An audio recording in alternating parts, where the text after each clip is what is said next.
Hello everyone, I'm George from Ireland. So this video is about Meghan and Harry's recent public statement about the election in the United States. It's only 6 weeks or so to go. 3rd of November is the relevant date. Was always the first Tuesday in November. So their Royal Highnesses, Prince Harry and Princess Meghan, are resident in California, as you might know. So obviously, Meghan Markle is an American citizen. Harry is not, but they're there. He's residing there. I don't know if he's got his green card or what the situation is. So on the face of it, what they said is uncontentious. Encouraging people to register to vote. Many people say that's a responsible thing to do, and to be on your guard against disinformation. Who would think it's a wise thing to fall prey to disinformation, and likewise to have no truck with hate speech? But nevertheless, this is still a political intervention. There are those who say that you shouldn't vote or don't want to vote, and there you're telling them what to do. Okay, I know you're not ordering them to do so; you're encouraging them to do something, but that'll put some people's backs up. This is too preachy. And nobody's going to say my political messaging is disinformation. They'll usually, even if it is, they'll usually say it's the other lot. They're responsible for disinformation. And clearly the Trump campaign disinforms people hugely. I'm not saying that the Democrats are entirely white as snow on this issue. And then what's the other thing is, some people, some anarchists or whatever, say don't register to vote and it's beneath us and the system is unworthy and so we just can't trust it. So even saying you should vote, not everyone would agree with that. Anyway, now even Meghan Markle wasn't so crass as to actually give her imprimatur to a candidate or other, but everybody knows who she would endorse. She was previously pro-Hillary and she castigated Donald Trump. Anyone who views this channel knows that I was a day one abominator of Trump, who was unutterably vile.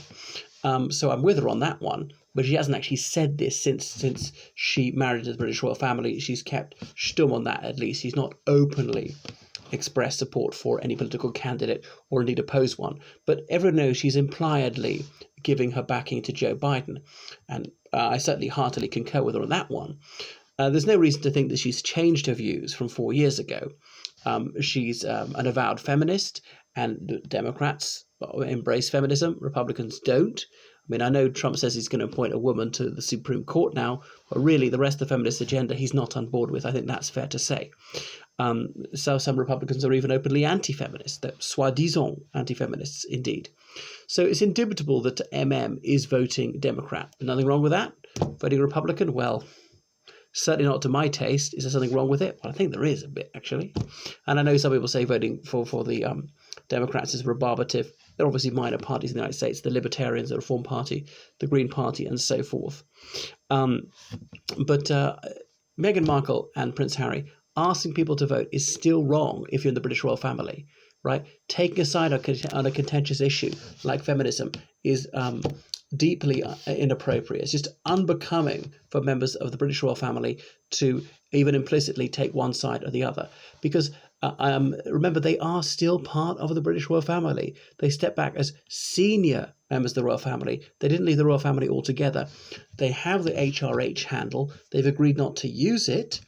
And okay, they're still not going to get this. They're not getting a privy purse anymore, but they're still part of the royal family. There are other members of the royal family, like Princess Michael of Kent, and she doesn't get a brass farthing from the royal family, but she refrains from political statements. I don't know if she has any views or would like to say anything.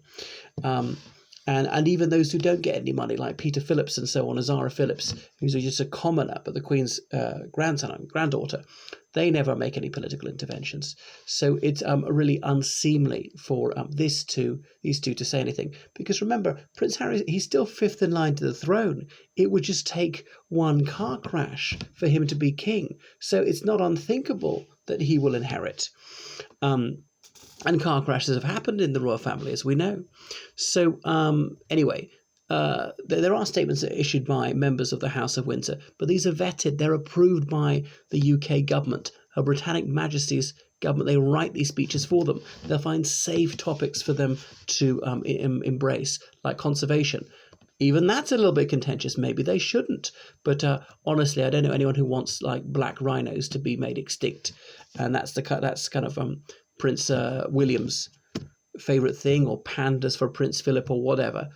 Fairly safe. Okay, nothing can be completely uncontroversial. If they're to do anything at all, if they're to even be involved in charity, some people think charity is bad, but this is come right the other way. This is quite controversial territory they're straying into, and it's really only one step away from saying vote Biden.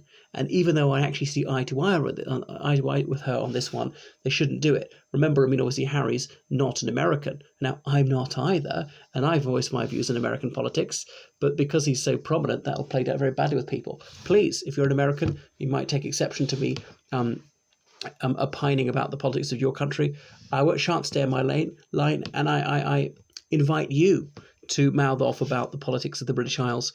What do you think about what's going on in Ireland and Great Britain? Perhaps you can edify me with your wisdom. I would benefit from it very greatly. So it's only fair to say that others in the British royal family have erred. Prince Charles, he strayed from the path on a number of occasions about environment. Remember the environment. Remember, he's awarded Global Environmental Citizen by Al Gore. I mean, these two are monstrously hypocritical. I know they draw attention to the cause. They've also set it back by allowing the anti-environmentalists to change the subject to the behaviour of these two. Al Gore with his huge house and his cars, going around in a cortege. He wouldn't need to go around with a huge entourage. No, he needs a little bit of security. That's all very bad for the environment. A big house means more electricity, more heating, more AC, all the rest of it. Flying around. And you're not planting all the trees to soak up the carbon. Likewise, Prince Charles, you went to the United States, took a few staff with you. You flew there to pick up your award, thereby putting out more carbon. You didn't offset it, and on and on and on. You live in a huge house. Practice what you preach. Lead by example.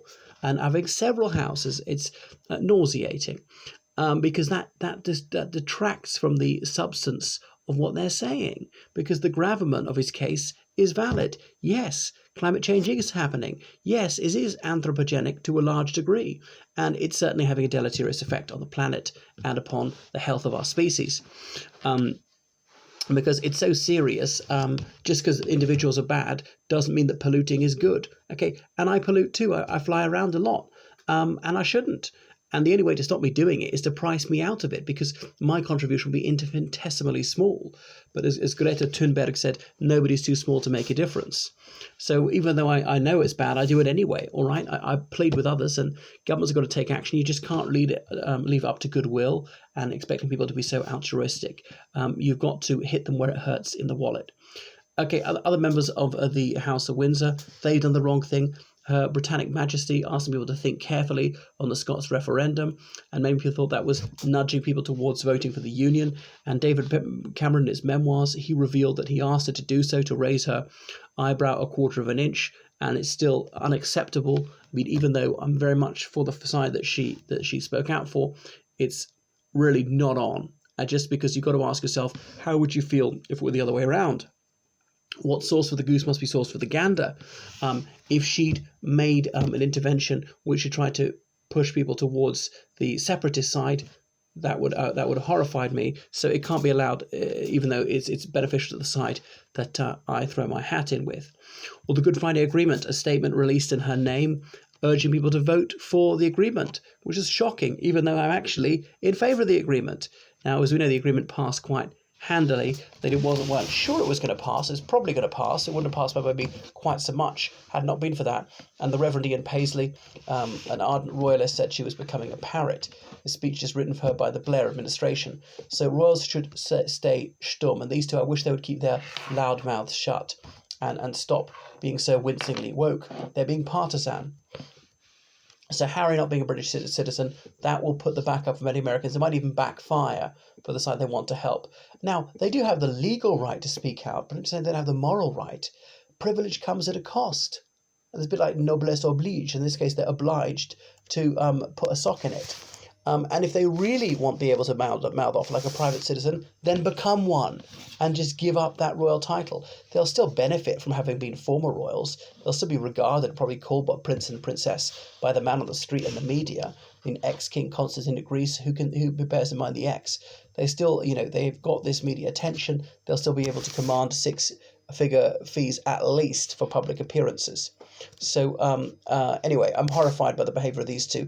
They should have lost that title, Duke and Duchess, long ago, because it's just unacceptable, and it could be damaging relations between the UK and the United States. So that's all I've got to say. A long period of silence from these two would be warmly appreciated. So Meghan and Harry. Do you notice how couples are always known as Harry and Meghan, as in the boy's name before the girl's name? But in this case, it's female before male, which is telling. As in perhaps she's the domineering character. Or it's not bad to be domineering. Relations seem to work. They don't always have to have equality. Someone can be the stronger character. The other person can be happy being led and being dominated, is better off like that. Because Harry, he never had these views since he met her. Okay, he could be persuaded by her. Maybe she's right, and maybe she's got the gift of the gab. She certainly won him round to her Weltanschauung. Anyway, that's my view on these two. How disgraceful it is that they speak out in this contentious manner, and it'll be upsetting many Americans. So if you like my channel, kindly donate to me on PayPal. I urgently need these donations to sustain the channel. On PayPal, it's georgecallahan79@gmail.com. Callahan spelled CALLAGHAN. Thank you so much. Toodle pip.